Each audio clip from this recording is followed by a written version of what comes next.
Bom dia, boa tarde, boa noite, meus irmãos. Aqui é seu irmão Alisson Tonassi, mais uma vez para a gente falar de espiritismo, umbanda e espiritualidade. Eu tenho trazido as frases filosóficas, né? E hoje eu vou trazer uma frase de Platão. Ele fala o seguinte: é preferível a total ignorância do que o conhecimento em mãos inadequadas.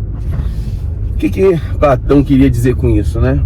Hoje a gente tem a exemplificação do conhecimento nas mãos de pessoas que não têm moralidade para detê-lo, para poder ter conhecimento.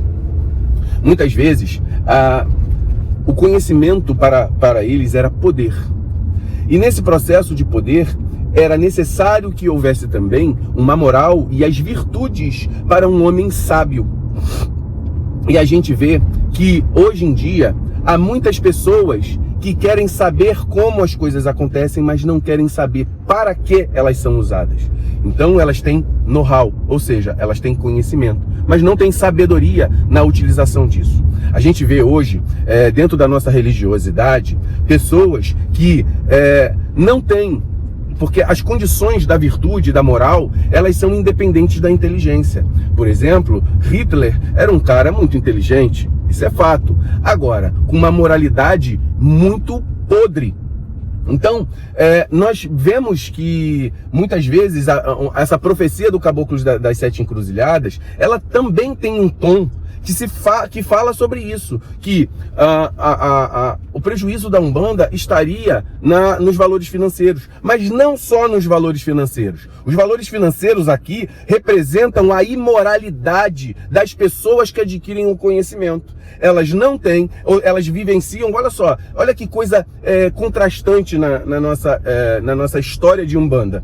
Pessoas que têm conhecimento e pessoas que têm contato com a espiritualidade mais nobre, preto velho, caboclo, exu, criança, e assim sucessivamente nos arquétipos, têm o contato com os seres mais nobres, que recebem o conhecimento desses seres mais nobres, mas não conseguem entender o mínimo de honra, de virtude, de moral que eles passam pra gente.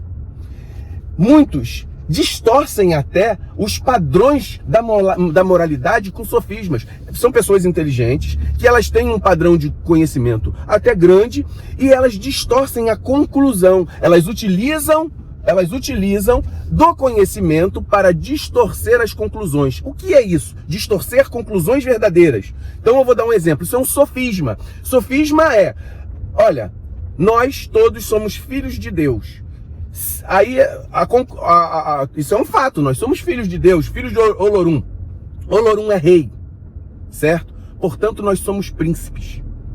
Não somos príncipes. Você está entendendo? Então, isso é um sofisma. E sendo príncipes, nós podemos ter todo o ouro e toda a prata do mundo. Não. Nós somos filhos de alguém espiritual. E quando as pessoas distorcem esse conhecimento, em detrimento, aí eu vou reverter para a Umbanda, em detrimento de você vender o conhecimento, de você instruir pessoas a ter prosperidade como valor financeiro. Prosperidade não é valor financeiro, então erra-se a conclusão, porque prosperidade é você ter equilíbrio na vida. Depois eu vou fazer uma série falando do estoicismo, que o preto velho é um ser estoico. Então, e é importante para a gente entender qual é a filosofia do preto velho, né? Porque muitas vezes tentam introduzir também filosofias políticas na boca de um ser espiritual. Olha só, o que é da terra, o que é do material é do material. São estruturas materiais que vão se mostrando para que um ser espiritual que vem pela religião mostre a evolução da conclusão disso daí. Ou seja, porque a política do preto velho é o amor, a caridade, o equilíbrio pessoal, que é uma filosofia muito estoica. Ou seja, ainda tínhamos na terra pessoas sábios que davam o caráter de conhecimento muito mais amplificado, mais amplo, mais abrangente, para que nós tivéssemos um pouquinho desses flashes de maturidade. E a gente vai vendo, né, tudo isso sendo jogado para escanteio, porque é preferível hoje a ignorância completa do que o conhecimento nas mãos inadequadas. Então, meus irmãos, vamos pensar nisso daí, porque hoje nós temos pessoas muito ignorantes de Umbanda, ávidas de conhecimento, só que elas estão recebendo conhecimento distorcido da mão de pessoas inescrupulosas. Que as pessoas, porque o que é uma pessoa virtuosa? Ela passa o conhecimento com uma finalidade nobre. Qual é a finalidade nobre de vender o conhecimento? Qual é a finalidade nobre? Né? No outro dia eu dei um exemplo, eu estou dentro do meu carro. Pela lei humana, pela lei aqui do nosso país, alguém pegar e quebrar a janela do meu carro, isso é um crime.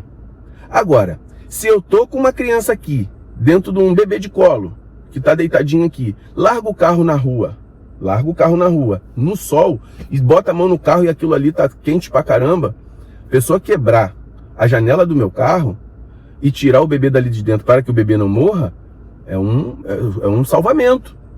Então, quando você se projeta mediante as concepções da vida, mediante aos conhecimentos das coisas, principalmente da nossa religiosidade, eles têm que estar acrescidos de conhecimentos morais, conhecimentos éticos, honra, virtude, mostrando para você que muitas vezes a adversidade da vida, ela tem mais a ver com as coisas que estão ao teu redor, que não tem a ver com a tua ação, do que a tua ação em si. E como você pode modificar essas coisas? Se mantendo íntegro, equilibrado e fortificado com a palavra divina, com a palavra de Deus, com a palavra de Olorum, com a força dos orixás, com a força dos guias espirituais. E isso não tem nada a ver com dinheiro. E isso não tem nada a ver com as circunstâncias. É claro que a gente fala também das questões financeiras da religião. A religião é do humano para o humano, né? O dinheiro é do humano para o humano. As coisas precisam ter como se manter. Mas aqui a gente está falando de pessoas que colocam primeiro as questões financeiras. Olha, eu estou na internet porque a internet me reverte financeiramente e eu transmito para vocês aquilo que é do meu conhecimento. Ah, mas eu estudei, eu paguei, eu fiz, aconteci. Não é a atitude de alguém virtuoso. Eu também fiz, também paguei, já fiz cursos, aprendi, li, perdi meu tempo e estou aqui oferecendo de graça aquilo que eu tenho para mim. Eu busquei para mim. E estou oferecendo porque pelo simples fato que eu tenho uma coisa que me reverte: o anseio de passar o conhecimento, a vontade de passar aquilo que a gente adquiriu. E aí, meus irmãos, vamos pensar nessas coisas aí, porque realmente nós temos um grupo de pessoas que estão distorcendo a realidade da Umbanda, a realidade do conhecimento, né? E aí a gente vai vendo eixo disso, que passa para não sei o que, incorporação online, que não sei o que lá. Então existe lei de não sei o que aí pode cobrar, porque não, a nossa religiosidade ela tem que ser feita principalmente com a virtude do amor, com a virtude da caridade, com a esperança na espiritualidade, né? Com saber que Deus ele tem toda a manifestação que ocorre no mundo material advém da vontade divina. Então, nós que fazemos um trabalho sério, temos que acreditar que esse trabalho sério será revertido. Vai se achegar perto de nós pessoas com capacidade de ter manutenção dele. Ou você mesmo ter a manutenção dele. Pessoas onde o trabalho ele começa a desvanecer, elas começam a querer ter também muita... não, e agora como é que eu vou fazer? Como é que eu vou fazer? Os estoicos diziam, e Paulo também dizia, sei viver na bonança e sei viver na ausência do dinheiro, da bonança. Então eu vou saber viver minha vida da melhor forma possível, a espiritualidade vai encaminhar. Muito axé a todos.